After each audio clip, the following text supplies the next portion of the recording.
You're in the 06010. Focus. Fantasy Focus. Hi, hello, and welcome into Fantasy Focus Football, presented by Little Caesars, alongside Fields, Yates, and Mike Clay. My name is Daniel Dopp, here with a very big Friday show in front of us. We got a Thursday Night Football recap. Yep. We got a Week 8 preview part 2. We're going to give you our starts of the week, but first and foremost, I want to start with a little loser punishment, if you guys don't mind. I don't want to get too far in without giving the people what they want. Today, they're here to be able to watch Mike get made fun of. Mike, I believe you have a helmet that you're supposed to be wearing for the majority of the show today. And by the way, I'm all suited up. I got the green sneakers. Yeah, you are. I got the Eagles shirt, so I'm ready. I got the Eagles helmet here. All right, let's put it on. Let's see what it's like. You can do it, baby. All right, Mike's trying to put the helmet on. You're almost there. Is that as far as it goes? Guys, we have a problem. Does it not fit? Nope. Just wear it on top of your head like that. Is your brain too big to put a helmet on? I can't even tell you how much this hurts right now. Just wear it like that for the rest of the show. That's fine. That hurts. I can't. Why not? I'm gonna have a migraine if I No do that. pain, no gain. Wow. So are you saying that you're like tapping out on wearing the helmet as a Pain is punishment? just weakness leaving the body. No, I'm not at all. You guys need to get me a helmet that fits, okay? You know what Is we this like need? the smallest Respect helmet the size of my brain, okay? We need just a straight Guardian cap. He doesn't need to wear the helmet. Yes, just put the yes. Guardian cap right on your head. yeah, That's be what we very need. And I'm safe from concussions too, so double. Yeah, I actually win. Dang it. All right, we're man. going to have to All right. figure out then what we got to do. I'll still do it. We tried to make this helmet thing work, and it just didn't work. Yeah, how about this tiny little helmet? We put one of those on I there. bounce out of my head the whole show. We're going to have to, I'll tell you what, in YouTube chat to take today, long. our buddy Eric Moody hanging out in there. Go hang out with our bud Eric Moody. Follow him everywhere on social media, Eric and Moody. If you have any suggestions on what we need to do to be able to rectify Mike's punishment for this week, please let us know in the do your YouTube job chat. and bring a helmet. I that actually fits have a next good time. one. I have a good suggestion. All right, bring it. I believe that Mike needs to make his second ever TikTok. I like it. Yeah. You got to make a Guys. TikTok. I have the world record for most engagement per post. Impressions per post. Yeah. Mike Clay I want you to NFL, check it out. Yeah, give the crown back to Charlie D'Amelio and make your second I TikTok. won't do it. Nope. All right. Well, That's a deal breaker. That's like you shaving your beard. I won't do it. like a deal. It's a We deal talked about breaker. it. If I said Joe I would do it. Flacco at a 50-yard, no, 25? 35-yard touchdown run. 35-yard touchdown run. Yes. God, Yes. I will literally melt if that. That would be If Jared Goff incredible. is a 99-yard touchdown run, I'll make a TikTok. Okay. All right. Well, Jared Goff is going to prove you so we're going to have to get some wheels out there for Jared Goff. Hey, quick thing. Head on over to Trophy Smack. Our buddies over at TrophySmack.com. Use the promo code FOCUS10 for 10% off your first order of a bunch of good stuff that we got over there. We got a lot of good things to dive into today, my friends. First and foremost, I do want to ask this really quickly. Mike, when I pulled into the parking lot today, there was a Bentley and a Maserati sitting next to where we usually park.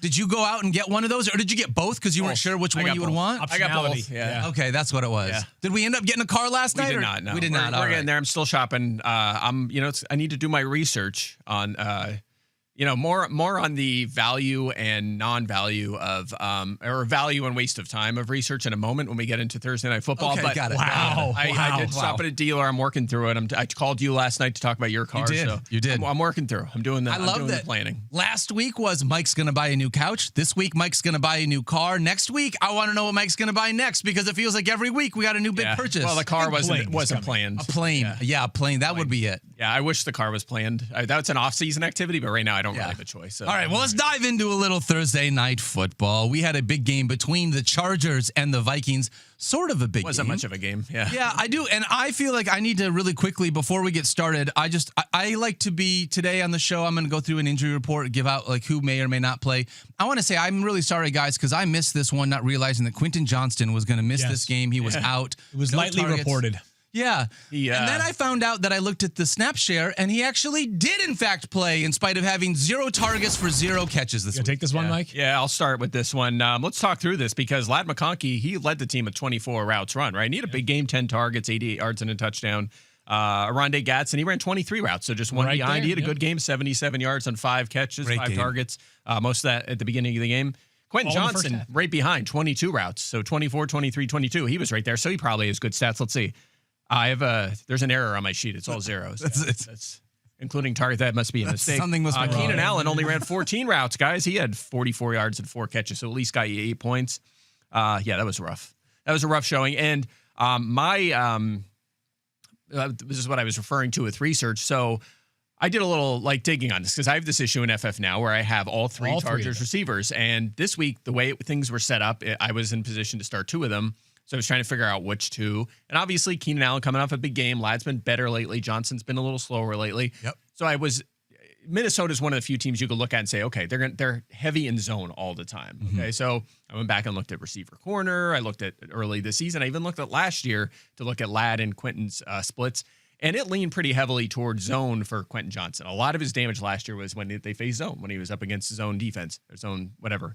And the same thing was Keenan Allen, leaned towards zone, and Ladd was kind of 50-50. So I'm like, all right, I have to start Johnson based on what I'm seeing. Like, he's just dominating zone. And then I ended up going Keenan over McConkey. Oh, my gosh. Because of how good he's been. I felt like he had a higher ceiling based on what we saw last year. And even Ladd, when he's been better lately, the floor isn't quite as high as the other 2. So you're telling me ceiling even isn't as robots good. make mistakes is what you're Yes. saying, Mike. So my point is, I did as much legwork as I could on this to make this decision. I'm going to blame Clay Eye. And Clay Eye really Clay let Eye us cost down me. here. Yeah. So it's usually that stuff, you do that much work, it's going to, generally it's going to pay off. This one did not. And I don't have a great explanation for why Johnson has just been phased out of this offense completely. He's out there running routes, but he's not being I targeted. was going to say, I thought you were going to say, I don't have a good explanation for why they threw the ball to Ladd or whatever. Like, Well, that I they've got it. understand, They've but- got a supply and demand issue, right? I mean, they've got a lot of really Ray good Harris caught a players now. touchdown. I don't want to hear that. Yes. I know. Look, Trey Harris. By the way, it felt like the steadiest in terms of pass catchers being on the field. It felt like the best bet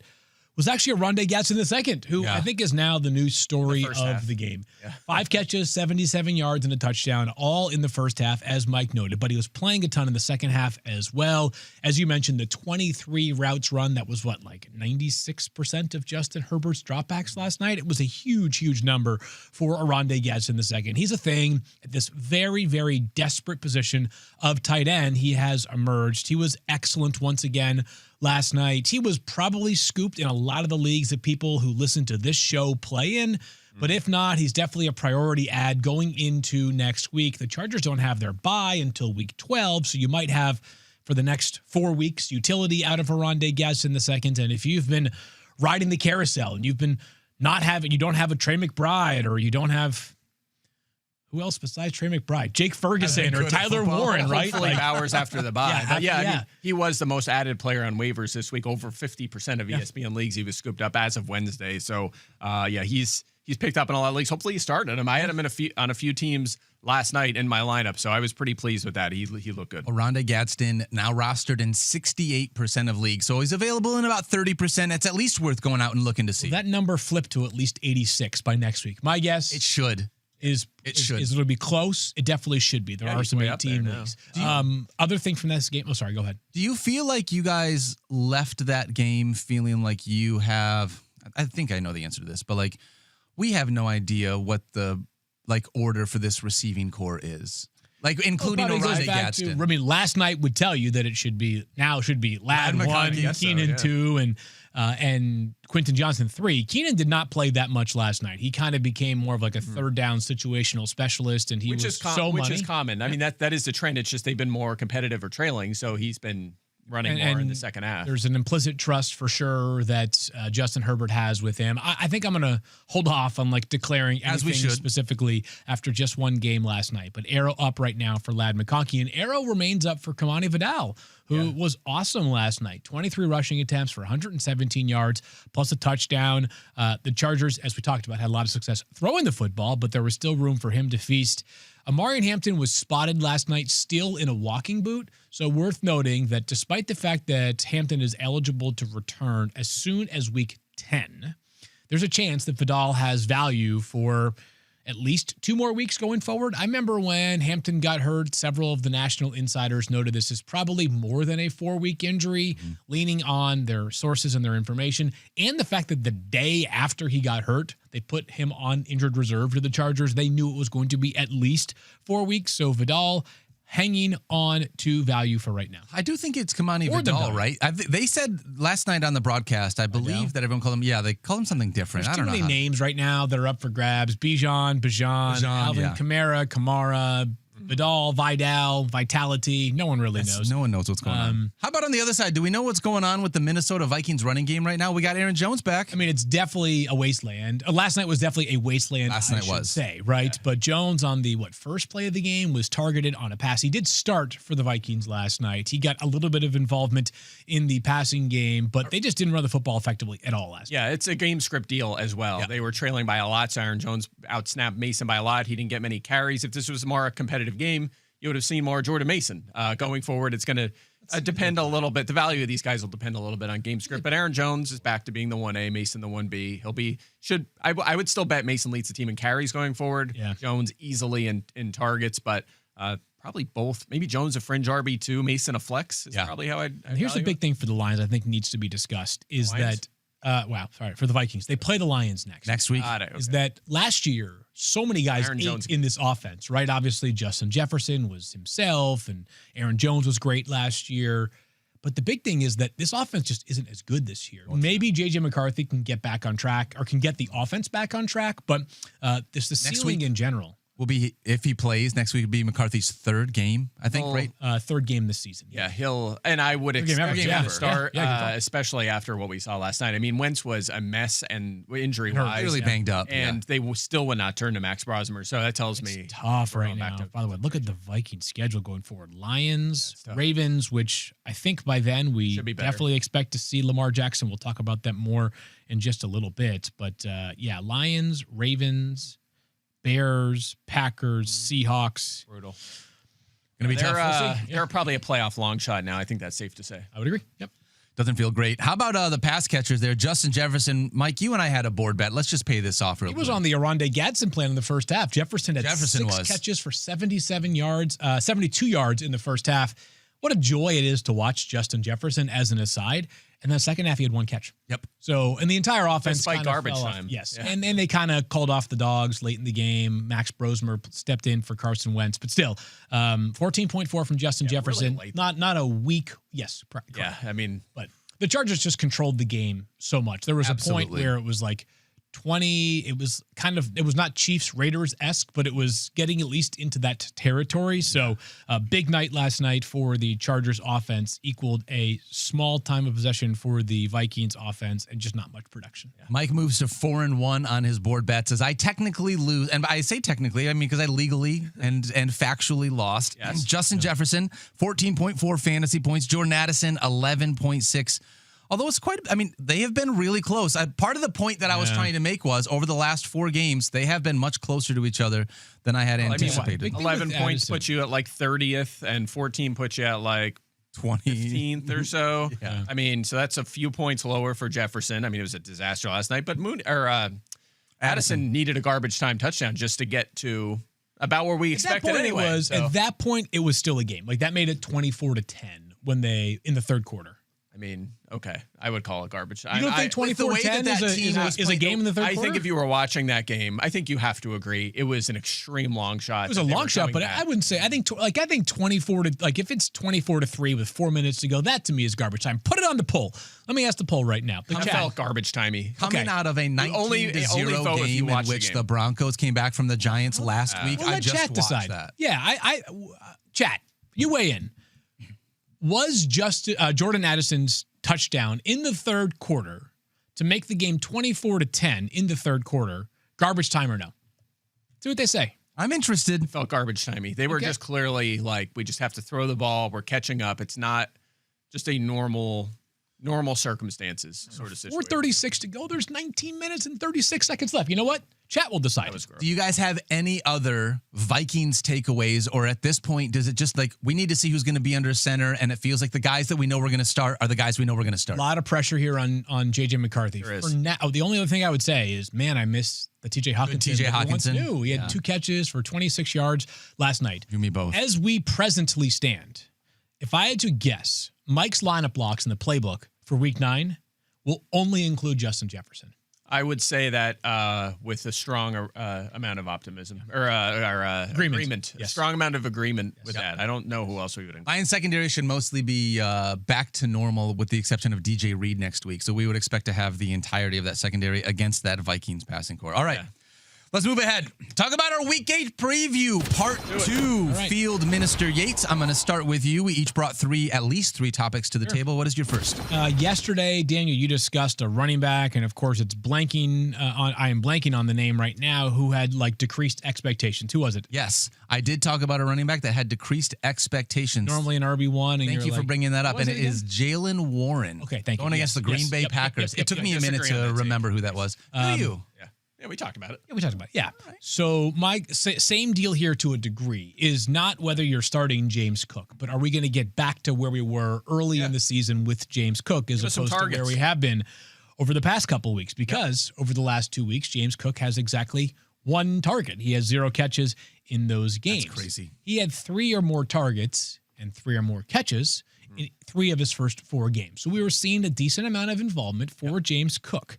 I've sort of tried to figure out what has changed over the past couple of weeks. Is it just a small sample size and randomness? The best working theory that I can come up with is as follows.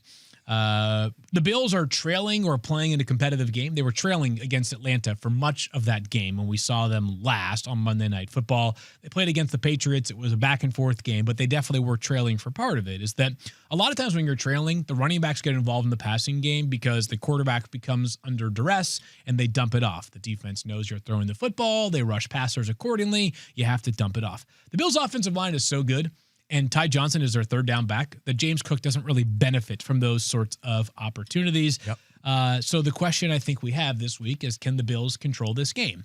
I think the Bills are going to come out really disappointed by what's taken place over their past 2 games. The Panthers are a team that has a solid interior of their defensive line, but I have optimism that Cook can look more like what we saw early in the season. He did have 87 rushing yards against the Falcons, despite the 0 passing game utilization. So back in, but we'd love to see James Cook toting the rock 18 times for 112 yards and a touchdown. Yeah. Absolutely. He is he's one of the premier touchdown scorers of the last year and a half. So keep giving us those scores. He's one of the guys that you can kind of count on for it. And we did talk about coming into the season, or you mentioned the touchdowns. We did expect a little bit of touchdown regression, which is part of why we were hoping maybe to get a little bit more passing game involvement or just more usage. He didn't have a ton of volume last year. He was just very efficient and found the end zone a lot. So hopefully we can get a little bit more. He's one of them guys, he'll score fewer touchdowns, but you're also the lead back in an elite very efficient offense. Going to score touchdowns. I think the Bills and the Eagles are playing 2 measuring stick games where the stick they're measuring against is themselves this weekend. What I mean by that is Philadelphia, of course, we talked about it. We went to the game. They played the Giants the last time. The Eagles are a better team than the Giants. They got smoked the last time these 2 teams played. It was just 2 weeks ago.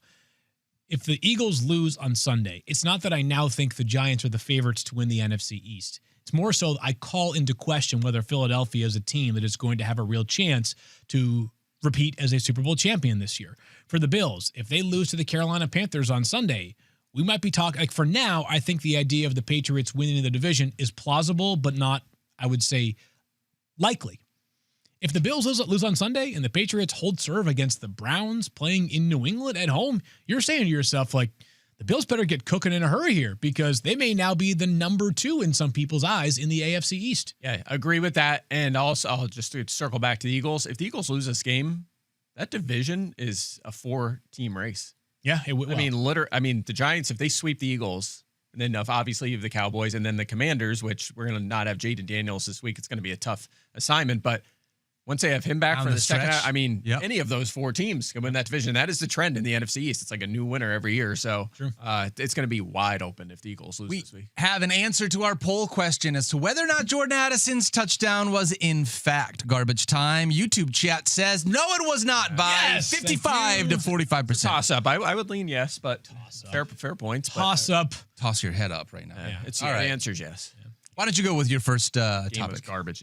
My first topic is a bunch of guys that at times in their career have been kind of garbage in fantasy, but lately better and maybe starting options, especially with 6 teams on a bye this week. And we're going to start with old friend, one of Daniel's favorites, Romeo Dobbs. Yes. So 3 straight top 30 fantasy weeks for Romeo Dobbs. And the difference for him has actually been a target boost. Check this out. You did it. Is it time? Check this out. I did it by accident. Where's the football? Yeah. All right, you did it. Good job. That was accidental. We're not prepared for it this time. After seeing 8+ targets in 9 of his first 49 NFL games, He's hit 8 in 3 consecutive games, this is new for him to Nice. see this much consistent usage. Had a big game in week 4, kind of solid the last 2 weeks.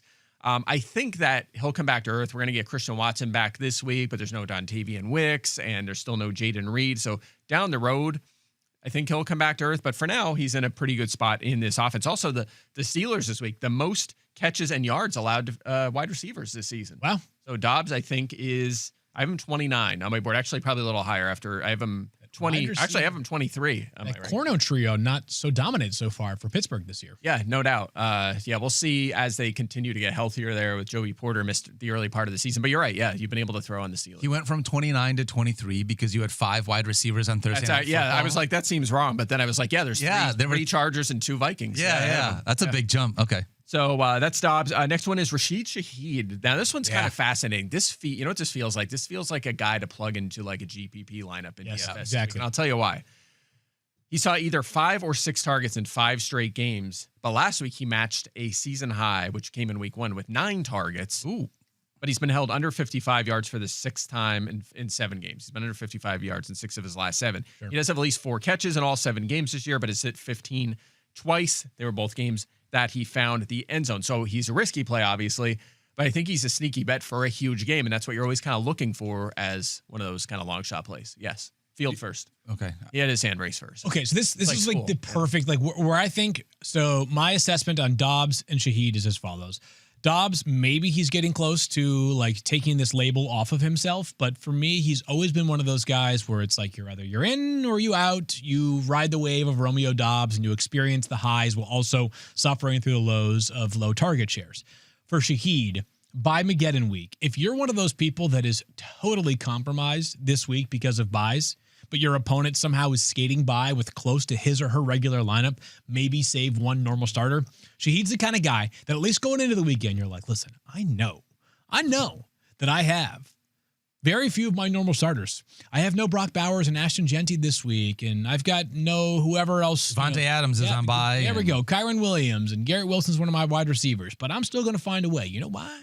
Because Rashid Shaheed might go 4 for 122 and a touchdown. Yeah, 9 targets last week. It's hard to ignore with the guy with that skill set. I think both of these guys are exactly what you're describing them as. When I think of Romeo Dobbs and Rashid Shaheed, they're guys that I would throw a dart at during bye weeks when I need some sort of production at the wide receiver spot. Otherwise, they're more than likely reserved for my bench. Maybe we could reserve a little bit more after this week, though. Hopefully, we can get a little bit more volume out of them. What else? Let me give you one more. Juwan Jennings is the other one on my list. Whoa, Mike. So, yeah, last You just week. said bad things about Juwan Jennings earlier this week, didn't you? Did I? Didn't you What did say I he was, or maybe it was last week? I thought we were saying that Juwan Jennings was droppable. that was That's Stefania. Oh, that was Stefania. Okay. She says negative stuff about 49ers. As we know. I would never. No, she actually did say, though. That was literally her who said that. What, to cut him? We had him on players you could drop. She did. Okay, so. yeah, I'd say know you were making would a drop. joke. However, That's my bad. He's coming off a game as he gets a little healthier. He's beat up. He's talked about this, but he played 85% of the snaps last week and had a season high 29% target share. Now the output hasn't been great. 31 yards on 4 catches last week, under 32 yards and 6.5 fantasy points in 4 or 5 games. But we saw his upside in week 2 with that big game. He hasn't been as good with Mac Jones, but we could have Brock Purdy back this week. We'll see. We'll see what practice looks like today. He has been limited. On the other hand, this week specifically, tough matchup against Houston. Tough on receivers. Only 2 have reached 14. And tell me if these guys are good. Puka Nacua and JSN. Yes. They were the only 2 to get there this year. So maybe I have him 38, so I'm not as confident, but trending the right direction for Jennings because this is a guy that last year was an every week starter. He was very good. And with Ricky Pearsall still out, he should be able to reestablish himself as their number 1. Can I take this to my next point because it ties into that exact same offense? Why not? I agree. He's trending in the right direction. I have no idea what's going on with Ricky Pearsall, but he is still not even practicing, as Mike just said, like just a DNP, not even like limited DNP continuing for Ricky Pearsall. We'll see when he returns. Brock Purdy might return, although I do lean out. I lean out for Brock Purdy. I think Mac Jones will get one more start here for the Texans under center. But if Brock Purdy does return, is there any chance you're starting him? I don't think I would start him this week. I have him at 18 against. Here's the numbers. They're playing. That's exactly right. So if you have been patient on Brock Purdy and the quarterback that you have been turning to in Brock Purdy's absence is not available this week, or he's banged up, whatever the circumstances might be, consider the matchup. The Texans have been downright nasty against opposing quarterbacks. Here is the quarterback output week by week against the Texans in 6 games this season. Okay. 13.3. Not a great day. Not good. 19.9. You're like, all right, we're back on I'll track. take that. That's Baker Mayfield. Baker's obviously a surgeon as a thrower. Yep. How about the next 4 games? 7.8, That's bad. 4.5, Oh my gosh. 1.16. You're making this up. And then even last week, Sam Darnold, who had a touchdown on the opening drive of Monday Night Football, finishes with 9.6 fantasy points. Holy smokes. Texans are for as terrible as they are offensively, they're equally good defensively right now, especially against opposing quarterbacks. So if Brock Purdy does return, which I think is unlikely, but if you're considering Mac Jones in his absence, I think you can find a better option. Pass on both, yes. Chance the Texans defense is just so good they could also just play offensive line. I mean, is there a chance that the Texans need to not practice against their offense? Because maybe the defense just kills their confidence every week.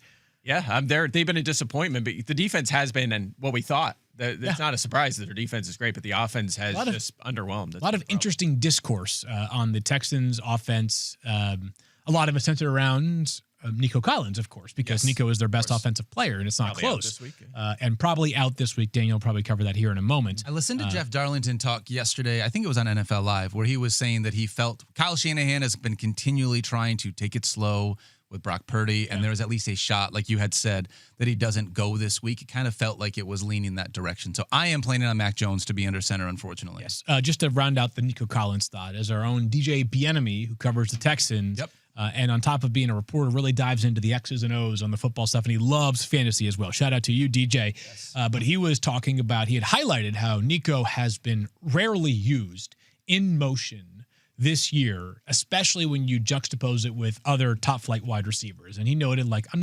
Amon-Ra St. Brown's a slot receiver. Of course, you're going to be in motion all the time. But even some of the big dogs that you would say are at least in the same zip code as Nico Collins, we'll see whether the Texans take that and use it as perhaps motivation to be a little bit more creative with Nico Collins. But sounds like he won't play anyways. All right, you're up next. My first topic is there more to unlock with Stefon Diggs potentially? And should he be a trade target for you second half of the season? Is this an Only Dan segment? Are you talking to your friend Dan, who just Dan Graziano traded me Tedero and McMillan for Stefon Diggs and Rico Dowdle? Yeah, did you guys make this? No. This was not This was not a joint trade. This was joining the I will show? hear you out. Why do you like solo, Dan? Yeah. I hope you're wrong. Average now. top 20 wide receiver. I was just trying to look at this. Average top 20 wide receiver so far this year is playing 82% of the snaps in their offense. Okay. Stefon Diggs plays an average of 54.8% of the snaps in his offense. That's literally almost 30% less than the average top 20 wide receiver. Still working his way back. He's never topped 63% of the snaps. And then you look at what he's done. Week 4, 16.1 fantasy points, 6 catches for 101 yards. Week 5, 10 catches for 146 yards, 24.6 fantasy points. He had a dud in week 6. Don't worry about it. Week 7, 7 catches for 69 points, 69 yards, 13.9 fantasy points. So he's doing all of this. Go ahead. If you want to make week 6 feel better, he had a 50-yard catch taken off the board for a completely ridiculous offensive pass. Thank you. So that 3 for 28, add in another catch for 50 yards. Now all of a sudden we're looking at 4 for 80, 12 fantasy basically. points. Yes. Yeah. And so you'd feel a lot better. Over the last month, he's wide receiver 8 in receptions per game and wide receiver 12 in receiving yards per game, 18th in total fantasy points per game. And that's with him playing under 60% of the snaps. And he has 0 touchdowns over that span. Wow. If he can find a way to just get into the end zone with where he has been finishing, he has scoreless so far this year. Okay. He would be a low-end wide receiver 1 here in Bymageddon for week 6. I don't think he's going to be a low-end wide receiver 1 every week because this is the reason why it would be this week. 6 teams on a bye. Yeah. However, I do feel like there's still quite a bit more to unlock in Stefon Diggs' game. And I believe that if you wanted to target someone for the second half of the season, maybe a buy low option. I mean, not even a buy low, but just a buy option. I think Stefon Diggs is one of those guys if he gets more opportunities out there on the field. All right, now say bad stuff and then good stuff about Tedero. Tedero in order to do the man. other side. Yeah. I have questions about whether Diggs will ever become like an 80+% of the snaps guy in this offense. Feels Keenan Allen-like. Might not change. A little bit, yeah. So in part because, he is still coming off of a major knee injury. Also, the Patriots are one of those teams that they'll run a decent number of sets where it's like 2 receivers with Mac Hollins being one of them and Booty plays Keyshawn Booty playing all that. Yeah. So I do think it'll trend up, but I don't know that it gets to 80%, but I mean, he's just flat out balling and his quarterback is in fuego. Do you guys know that Drake May is completing 74.5% of his passes, which that's happened to the NFL before, or like at least close to it. I think Drew Brees famously led the NFL. This isn't Jared Goff. Brees. This isn't like Alex Smith. It's like this is 9+ yards per attempt. He's like bombs away. This would be like, I don't even know what. It's ridiculous right now what Drake May is doing. They've taken advantage of some good matchups of late, but still, like, I don't care what the matchups are. 74.5% with 9.5 yards per attempt is silly stuff. When people say stuff like that, it's like, you know what you're supposed to do against bad matchups? Take advantage of them. That's like we shouldn't downgrade people because of that. So Drake May leading the NFL, 75.2%. Oh, I said Jared Goff, 74.9%. I was shortchanging Drake. So Drake even better than what you mentioned. That's, I mean, just ridiculous. By the way, if Jared Goff could run like Drake May could, I mean, this is the thing. If Drake May can throw the ball as well as what we have seen him do, and he's running the football, it's been unbelievable. All right, that was my first one. Stefon Diggs. Fields, you want to go next? I got to get better at this. Twice, so I think why don't you go, and then we'll come back this way. Get the yards per attempt. Okay, you do that. Do you want me to wait? Drake May is at 8.6 yards per attempt. Only really Lamar and Sam Darnold are ahead of him. Both of those guys are playing unbelievable. It's very hard to too. sustain a number in the 8s, so that you would expect that to come back to earth a bit, but it just shows how well he's playing. But so far, through 7 games, he's been money. Mike, what's next? Yeah, speaking of the Patriots, as Tyler just said in my ear, we're going to talk about that game, the running backs. And we did talk about this, I believe, on Wednesday, so I won't drag it out too long. You can always watch that show. But are we downgrading both of these running backs? My answer is yes, and perhaps substantially here. Ramondre Stevenson, I talked about this the other day. The snaps have been terrific. He scored. He's coming off a good game last week, but his 2 biggest games, actually his only 2 good games this season, have come in his 2 easiest matchups, Miami in week 2 and Tennessee in week 7, otherwise averaging 6.2 fantasy points per game. Not seeing anything in the passing game the last month. Yep. And now they're playing the Browns, who've allowed the fewest yards and fantasy points to running backs. The only back to reach 13.1 fantasy points against him or clear that was Jahmyr Gibbs, went 17 in week 4. So Stevenson, you might have to start him because 6 teams on a bye, and not to mention injuries, but there's a good chance that he busts this week. On the other side of this one, guys, Quinshon Judkins, who after last week, 3 touchdowns, you're thinking, here we go, he's good to go, lock and load, fringe RB1. But we ranked him as such last week. We upgraded him because of that terrific matchup. This week, it is the opposite. The Patriots, 3.2 yards per carry. That's second lowest in the NFL. 3 touchdowns allowed to the position, the 6th fewest fantasy points. And it's the same number. The only running back to clear 13.1 against them was Devon Achane. That was way back in week 2. Yeah. So, of course, a receiver. Yeah. Only one has done it against both teams, Cleveland and New England, and it was Achane and Jahmyr Gibbs, 2 of the best running backs in fantasy. We're not there yet on Judkins and Stevenson, and part of the reason for that is, unlike those 2, they're uninvolved in the passing game. Yeah. Quinshon Judkins has 0 targets in 2 straight games and 0 or 1 in 4 of his last 5. Wow. Yeah. That's a big problem. And I keep talking about it, and I know that he's delivering on the ground, but that only takes you so far, especially in a bad offense. So I'm really nervous about Judkins. Yeah, this sort of gets in that same conversation we had earlier on Jalen Warren and James Cook, that like, even though these guys are ranked inside the top 20, if on Sunday afternoon at 4:45 and you've been out mowing the lawn, not watching football, you check your matchup and you're like, wait, Quinshon Judkins got me 8.4 fantasy points today.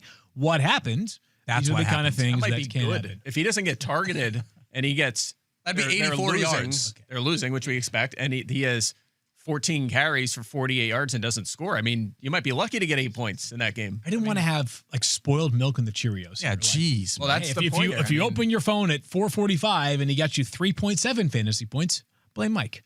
Yeah, That might Clay I'm NFL. warning anywhere you that tomorrow. it's a possibility. This You guys week. ready for just an absolutely devious decision I have on RB2 in the War Room League because of Let's hear buys? 16-team league, War Room League. What's your RB2 decision? Travion Henderson, Okay. or the answer is probably whoever I say, right? Yeah. Brashard Smith. Wow. It's probably Henderson. I mean, every week you keep seeing. I know, but you keep seeing. First of all, I think he'll play more. I think he kind of has to. I mean, at some point you can't play. Yeah. Haven't we been saying that for every week since Antonio Gibson lost the job? And I think just the circumstances haven't allowed it the last couple of weeks. But I think when there's more offensive volume, he'll play more. But Brashard Smith, we keep saying, they have to play him more. They have to play him more. They have to play him more. They're not. I mean, it's Isaiah Pacheco played. They're playing 3/4 of the snaps last week. Like playing him more than Travion Henderson at least. That's a tough. Maybe. I think Brashard Smith has back-to-back games with 3 or more catches. Bingo. There's actually like part of my thought process is if the Chiefs are demolishing the Commanders again, maybe Brashard Smith gets like 11 carries in the fourth quarter. Yeah. He goes like 11 carries and 3 fair. catches or something, you know? Monday Night Football, too. Monday night. That's right. I do have Henderson ahead, but it's close. Again, tough matchup against the Browns. So I know, maybe that helps them get involved in the passing game since week. they're not going to be able to run. It's not good when your first and second round picks are either on a bye or out. I believe, Field, that your next talking point, I want to ask you, just talking about the passing game. Do we have any updates on Lamar Jackson for this week, Field? Lamar has been practicing on Wednesday and Thursday. Both days he was officially limited. If Lamar plays, breaking news, you're going to start Lamar Jackson. Yeah. Right. If he doesn't, we're obviously going to downgrade the pass catchers accordingly. There's really only one that we consider close to a lineup lock when Lamar is healthy, that being Zay Flowers. Yep. I lean out. Really? You lean immediately Out for Lamar Jackson. I don't think it's not. I mean, maybe if they had one loss, you're more likely to say, like the Niners, like we can afford to give Brock Purdy an extra week. You can't really afford it with Baltimore. They have one win. I mean, I'm not saying you play a hurt player, but I think it's easier to break the tie based on your team's situation.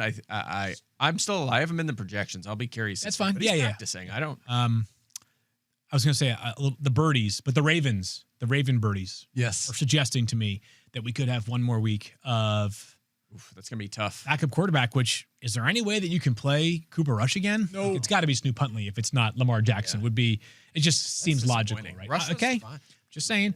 Keep in mind the Dolphins and Ravens play next Thursday night. So I think there's a chance that we get Lamar next week. But my current lean, it is right now 10:36 a.m. Eastern time on Friday.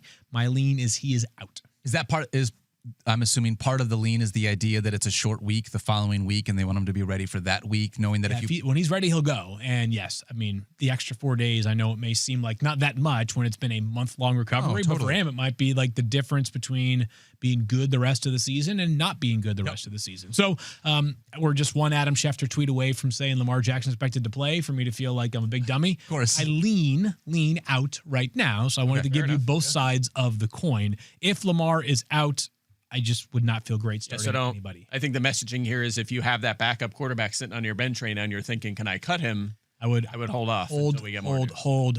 Even if Lamar is out, we talked about this a couple days ago. Derrick Henry's still in a good spot given this Bears run defense. And he's not the only quarterback who plays in the 405, right? Isn't that? I'm going to wait. Are you going to switch to him first? Because I'm going to follow you. You go. I'm going to follow you, and then I'm going to go to Mike. I don't know why I because pointed. I have a guy that is attached to that offense in Zay Flowers. Yeah. Are we expecting to see a big Zay Flowers week this week against the Chicago Bears coming off a bye? As you had already said, if Lamar Jackson plays, I feel a heck of a lot better about Zay Flowers. By the way, it's a 1:00 game. Okay, good to know. Thank you very much for that. Baltimore, Chicago's 1:00. 12 or more fantasy points. I was saying it's 405 the area code that they call DC and Baltimore. I thought you were asking if it was a 4:05 game. I believe it's the 405, but let me check. I think the 405 is that major highway that runs up In along Los Angeles, California. right? Yes, right along the Pacific Coast Highway area. Yeah. Anyways, All right, anyway, Daniel. Go ahead. 12 or more fantasy points in 4 of his 6 games so far, including 1 game without Lamar. Zay Flowers. He did 1 game without Lamar, week 5 against the Texans, in which he had 12 fantasy points. He has a 29% target share. Only 1 game below a 25% target share, which is great. Zay Flowers, with a 29% target share, the next closest person on their team is Mark Andrews with 17%, and then it's Justice Hill with under 15%. So it really is just Zay Flowers. Chicago giving up the 9th most fantasy points per games to wide receivers. And check out this stat. I changed it. I didn't want to steal it. Bears have allowed at least 13.6 fantasy points to a wide receiver in every single game this season. If there was one wide receiver that I would think in Baltimore that I would count on to be able to follow that trend, it would be Zay Flowers. My question to you guys is, right now, all of the rankings and everything we're talking about, he's a top 10 option right now with 6 teams on a bye, assuming Lamar Jackson plays. If Cooper Rush comes in, is he still a must-start? Or Snoop Huntley. Is he still a top 20 to 25 guy so that you would start him regardless? That's where I'll move him down, but that's around where I'd be. Yeah. Just to confirm, the 405 area code is Central Oklahoma. Okay. So you could not have missed that further.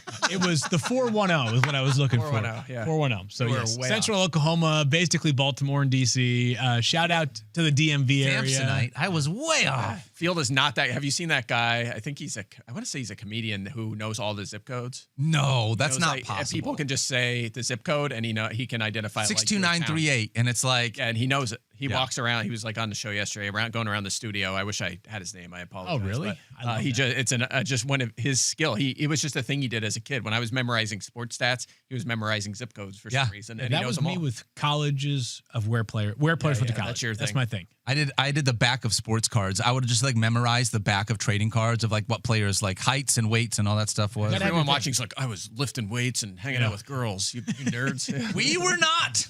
I can tell you that. Not us. All right, Mike Clay, you got a couple of quarterbacks that you want to discuss as well, correct? Central to the 410, the There we DMV go. area. There's another quarterback who is officially out on Monday. That is, of course, Jaden Daniels. Yes, he sure is. Okay. Is that A segue into that is a Deebo Samuel segue thoughts? into mine because I'm going to talk about the teams that are missing their quarterbacks. Hey. Oh, look at that segue then. One of them is, in fact, Washington. They're in Kansas City. Yep. It's going to be a tough challenge for Marcus Mariota. The Chiefs seem to be back on.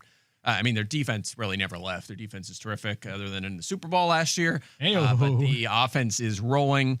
However, this is interesting. Marcus Mariota, 4 games playing significant snaps since he's joined the Commanders, 19.6 fantasy points, 26 fantasy points, 20.3, and 16.2. Hey, that's pretty good. 3.5 fantasy points per game for Mariota. 2 passing touchdowns in 3 of those 4 games. The only exception was week 3 earlier this year when they crushed the Raiders. So he didn't have to throw it a lot. This last week, Jaden Daniels played without any of the wide receivers. Correct? I was just going to ask if that included Mariota but Daniels was last week. Only the one where he played most of the snaps. On the other hand, he's only averaging in those 4 games 22 pass attempts a game. Wow. It's kind of unreal. 182 passing yards per game. I mention all this because also, again, the Chiefs have been really good. The Chiefs are actually bottom 7 in fantasy points allowed to all 4 positions. Wow. I mean, they're just really good across the board against all the positions. So that makes it tricky for me. First of all, I know Mariota's been good as I just laid out in fantasy, but it's a tough matchup. So I don't know if I want to start him this week. And then the skill guys, there's a lot of options here. JCM, flex option. We expect Debo and Terry to play. Yep. Both practiced in full yesterday. Yeah, so both are startable. Zach Ertz, I'm probably less likely to start him. But this is a tough assignment here against the Chiefs. So makes it tricky. Other ones, guys, Tyrod Taylor. If he goes, we'll see this. But if he goes against Cincinnati, 197 yards and 2 touchdowns, ran a lot in that week 3 game. In his 4 full games with the Giants in 2023, averaged 274 passing yards per game, added some value with his legs. So he's like a deep league streaming option. But the 274 is a notable number because, again, we're thinking about the skill guys. Can we feel confident? He does tend to put up passing yards. At least that's been the trend lately. So that's good against a Bengals defense that is the worst defensive EPA. They have really struggled. Most fantasy points to running backs and tight ends. So that seems bad. So if Tyrod plays, it could be good for some of these skill guys. Not that we're using a lot, but Mason Taylor, Breece Hall. Mason Taylor, for what it's worth, did not practice yesterday. So we're going to continue to monitor that. And then the last one, of course, is no Bryce Young, means Andy Dalton steps in for Carolina against the Bills. 6 full games for him since joining Carolina. 225 passing yards per game. That's solid. 9 passing touchdowns. Multiple pass TDs in 4 of 6 games. Hey, and that's not something we generally get out of Carolina over the last couple of years. So perhaps good news for aforementioned Teteroa McMillan. And this is the one we foreshadowed yesterday. Weeks 3 through 7 last year, Andy Dalton was the starter. Deontay Johnson averaged 9.2 targets per game and 15.2 fantasy points per game. So beautiful. 11th in fantasy points. It all went downhill after that, but it was good for a while. So hopefully we have that same connection between Teteroa and Andy Dalton. So beautiful. Yeah. That's what we want. That's why I brought it up. I just want this veteran to find the guy that we have been waiting to get heavy volume this season. That's the only problem with that is that if Teteroa gets hot with Andy Dalton, he'll probably be out of the league by next year based off of Deontay Johnson's career. Oh, with the way Teteroa, playing that role. When Don't does like the that. 30 for 30 on just Deontay Johnson's 18 months come out? Yeah. By the way, the other bad thing is Dalton came in and loved Xavier Legette last week. He stepped in and threw like 5 passes to him. And shut your mouth, Mike. No one wants to so hear the rest of this. hopefully that goes away and we have 93 and a touchdown last week. No, thank you. Yeah. No, thank you. Random big game from Legette. We can't buy into him yet. That's by the beauty way. of We're not fantasy there yet. football. I want Yeah, to. yeah, not there I yet. want to love Legette. He's a good sleeper, but it just hasn't happened yet. Yeah. All right, guys, I'm going to give you the Week 8 injury report. I'm going to rip through a bunch of these. Some of them I'm going to sound notes, and I'm going to make sure there's no additional. Thank you. We need to make this into a segment with like sounds. That's right. Week 8 injury report presented by Mike Clay's going to buy a car later this week. Yeah. Hey. Which brand? The brand is insert your brand here to sponsor it's this gonna be yours. segment. Love it. I'll talk about your brand all the time if you give me a car. I mean, that's a good. Seems like a good deal for all involved. Let's start in Tampa Bay because they got a bunch of things. Bucky Irving, just as a reminder, still out. Did not practice Wednesday or Thursday. He's got a Week 9 bye, so there's a chance. Hopefully, we're going to see a Week 10 return. Rashad White going to be back. He's running back 6 this week for us against the Saints. Chris Godwin officially out already. Did not practice Wednesday and Thursday. Emeka Ibuka did not practice Wednesday and was limited on Thursday. Given the fact that he's the only wide receiver left standing, I would expect them to take it easy on him in practice just to make sure he's good to go. Okay. Tez Johnson is the guy that Field and I have inside the top 35 to 40. Mike, you're a little bit lower, but we all said yesterday, if we were going to have one wide receiver outside of Emeka Ibuka, it would be Tez Johnson. K. Dotton is not normally a starter, but this week, given the fact that you have the 2 wide receivers out, he is a top 12 option for us against the Saints. A.J. Brown is questionable for this game. Did not practice Wednesday or Thursday now. Yep. If Brown goes, you guys, we have him as wide receiver 6. Devontae Smith is somewhere in the top 15 to 20 range against the Giants. Yeah. If there is no A.J. Brown, we're already starting Devontae Smith, but how high do you move him up in your rankings? Probably like top 12-ish wide receiver, but this comes down to like the inconsequential nature of the actual rank. It's, are you starting him or are you not? Correct. Yeah, that's Yes. where I'm at. Yeah. And he we'll is move him up, but definitely- you're exactly. We're starting him, and then I'm probably not starting like Jahan Dotson. They'll probably No, Dallas One Goedert day- is he'll be the a other one. sleeper. One day in a future year, Fantasy Focus, what we will do is we'll hit you with the ranks each week as such.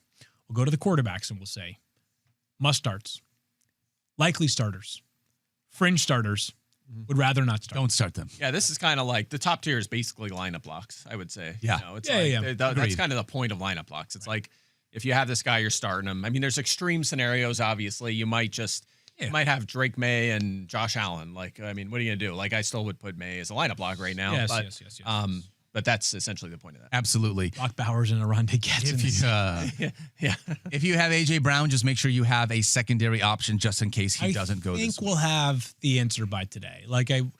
Knowing this team, there is definitely a possibility that A.J. Brown returns to the practice field today. He's questionable when he plays on Sunday. This week in Week 8, Dallas Goedert already a top 5 option with 6 teams on a bye. So even if A.J. Brown plays, he's still someone that you're starting this week. Nico Collins, questionable. Did not practice Wednesday or Thursday with a concussion. Feels more like doubtful now. It does not feel great with him. We also have no Christian Kirk. He has already been ruled out in this one, which means if you're going to start a Texans wide receiver, it's either Xavier Hutchinson, Jaden Higgins, or Jalen Noel. Noel is the one I like the most right now. I'm hoping But we you get the prefer Higgins not to breakout start game. any of them. Yeah, Hutchinson, the thing is, like, he may be the favorite to lead in targets, but his output is terrible in his career. Like, I know he had the 2 touchdown game, but he had, like, no yardage in that game, and he just does not turn targets into yardage. So, Noel he had, 77 yards last week. Jaden Higgins is a second-round rookie. Maybe it's his breakout game. Those guys give me more, like, at least there's hope for upside. I don't want 6 points. I want a chance to have 15 points or, Somebody corrected me, and I know this because I studied the guy during the draft, but because we could be talking about him a little more with Nico Collins likely out. Jalen Noel. Jalen Noel. Thank you very much. I appreciate that. Until he scores 2 touchdowns Sunday and calls him safe. Jalen Noel is my name.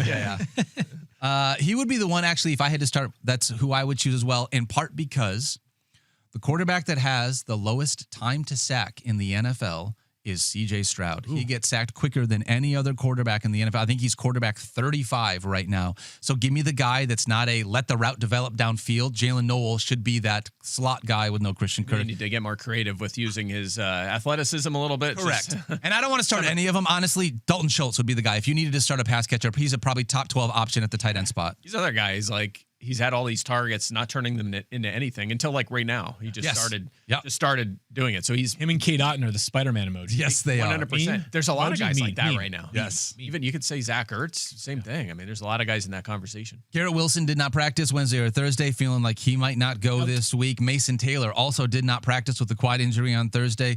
We've already talked about the quarterback position. Honestly, at this point, Breece Hall was limited with both of his practices. Who do you feel confident in starting for the New York Jets right now outside of Breece Hall? And confidence is a strong word with Breece. Did you say confident? Yes. Who do you, let's not say confident. Who will you start then for the my Jets? AFC East only league? Yeah. I mean, Josh Reynolds looking sharp this week. 9 targets for Josh Reynolds last week. So if you are pressed into Bimageddon duties with the Jets, Yikes. Josh Reynolds Well, is don't forget probably- Arian Smith scoring a touchdown. That's right. Yes, Yeah, that's right. Yes. I love all the Jets optimism this week. Couple other guys. DJ Moore did not practice Wednesday, limited on Thursday. Seems like he's going to go. It's going to be DJ Moore management. He's going to back to it. Please get traded. Cole Kmet did not practice Wednesday or Colston Thursday, Loveland and it breakout does feel like Colston Loveland is going to be an option. I have him inside my top 15 at the tight end spot. Fields, you got him inside the top 20. Mike, I don't know if you've ranked him yet. I did not pull Komet out yet, so I haven't. Okay. But he's borderline. But Loveland, I was like, okay, yeah, I'm going to go out and add him in a couple leagues. But there's so many tight ends right now. There's so many fringe tight ends. Mid-tier tight end can't too. keep 47. I can't have Aronde Gatson, Trey McBride, Evan Ingram. Like all, I can't roster all these guys. I have a league. I have several leagues where I'm carrying 3 tight ends and Loveland's on waivers. I'm like, I can't add him too. Can't do that as well. You need spots for other. So those players. are leagues where you have positional limits. No, it's not that. It's just like what I need to carry bye week players or maybe a second quarterback in some situations or running back You don't depth, want 3 receiver tight depth. ends on your bench. I don't want and to carry no running backs. But that's the state. That's the state of tight end. That from like tight end like 7 to 23 is just very similar. Yep. They're all very similar. If you get a chance, I do believe that Colston Loveland is worth adding before he goes off in this game, because then you're going to fight with everyone coming into the waivers next week. So if you have an open spot and you need a tight end, I think he's worth throwing in a spot because he should get full-time tight end duties here. Yeah, there's a lot of guys I'd Yeah. cut loose for him. However, it's like, here's a hypothetical. Yeah, Evan Ingram, who's back in the tight end 1 conversation. Yes, he is. Up a big game and could be a starter going forward. Or do you take a lottery ticket on Loveland, who, in his circumstances, I'm not sure. Right. I'm not sure that Loveland is going to be a tight end 1. He, his ceiling is probably what we're getting out of Ingram now. We're like a couple of years away from the Bears' fully formed offense, I think, which could be a trio of Rome Odunze, Colston Loveland, and Luther Burden, which could be sick. Yep. But we're still a couple of years away from that. Let's hope not. Yeah, for your purposes. As a Lions fan, I'm going to hope not. However, for fantasy football, that would be dope. I would love that. All right, 2 more really quickly. Calvin Ridley did not practice Wednesday or Thursday. Seems like he's going to be out this week.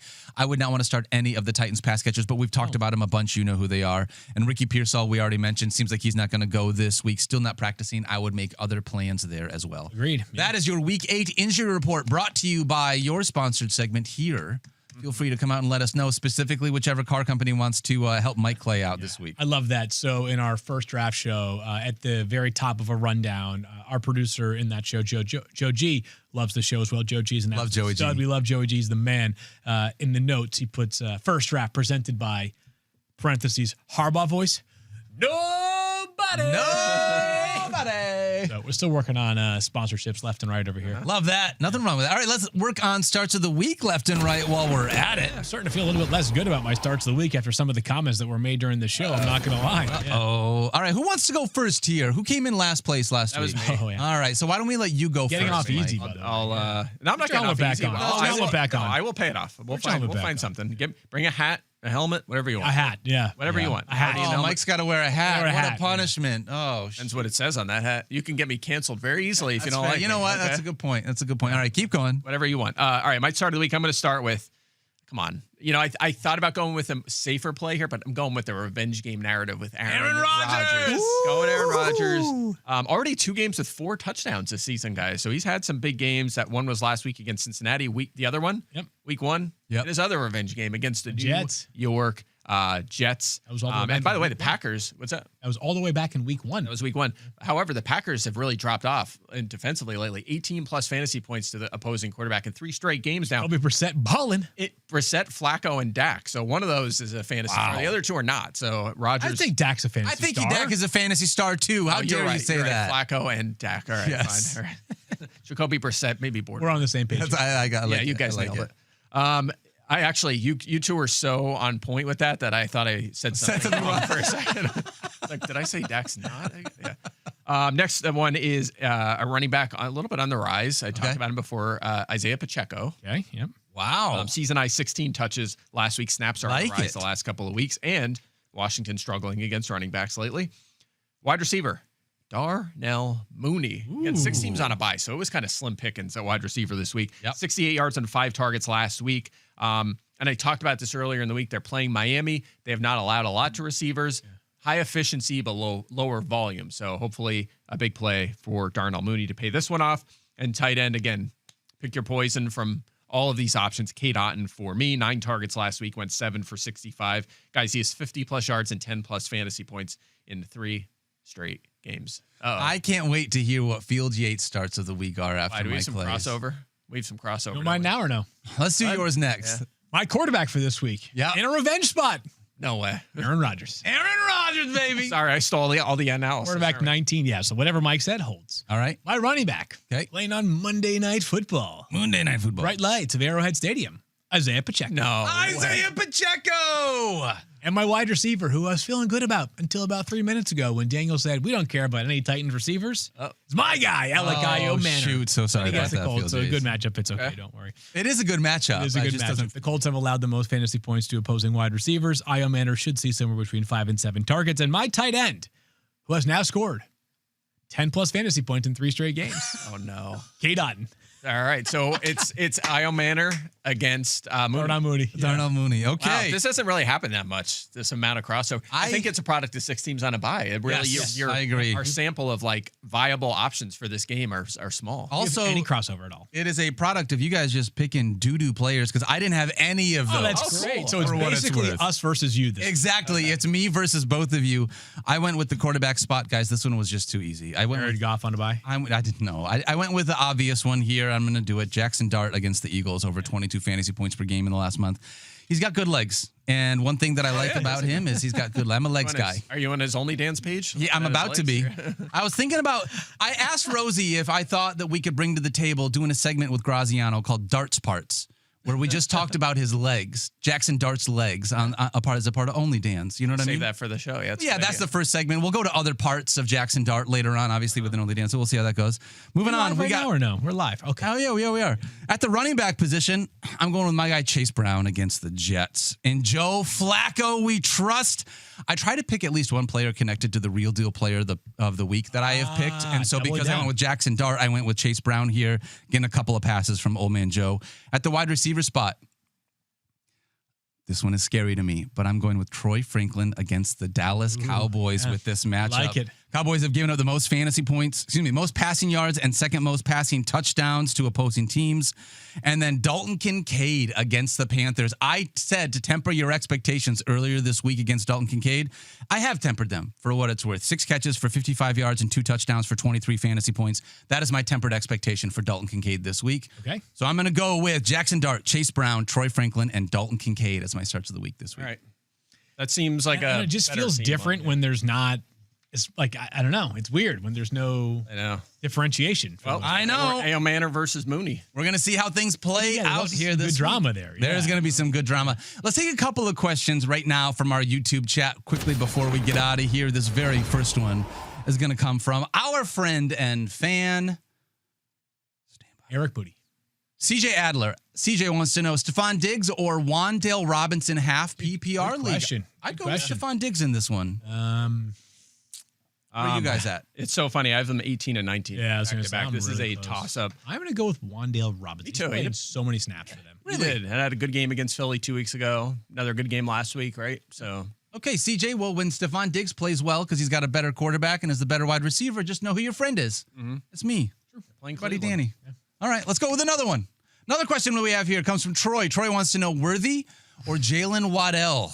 I have Waddle 18. I have Worthy 20. So this is, 20. So this is a close one as well. I talked about some Worthy optimism. Waddle is a tougher matchup against Atlanta, but Right, it's like good matchup, offense is primary couldn't be, target share versus lesser target share. And a I'm going to go Waddle, but it's close. Yeah, I would go Waddle, but it's close as well. I think I would go Waddle too, just because of Rashee Rice. But that doesn't mean I feel confidence. Don't watch that Dolphins game. Just start Jalen Waddle and don't watch any of the things that you have to see.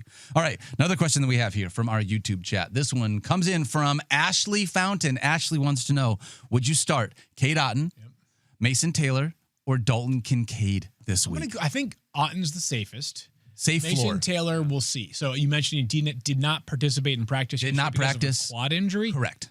So if he doesn't play, this makes things a lot easier because it's only one out of two tight ends to choose from.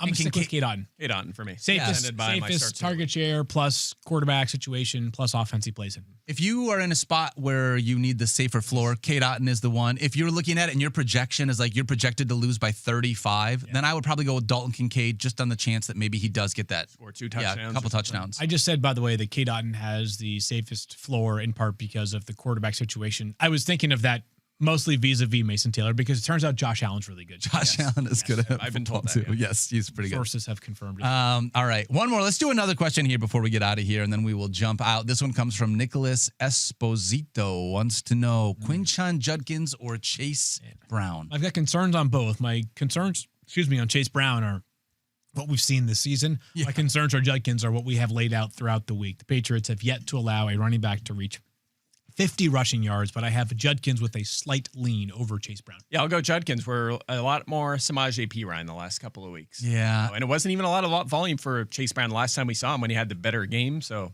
If I could have chosen Quinshon Judkins over Chase Brown for my starts of the week, I would have, which means I should probably choose Quinshon Judkins here as who I'm going to start this week.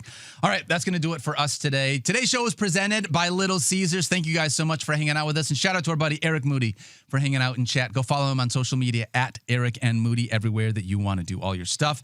Don't forget to love each other. Be kind to yourself. You guys deserve it. And we will see you Sunday morning for Fantasy Football Now, 10 a.m. Eastern on ESPN2. Later, skaters. See you guys. You're in the 06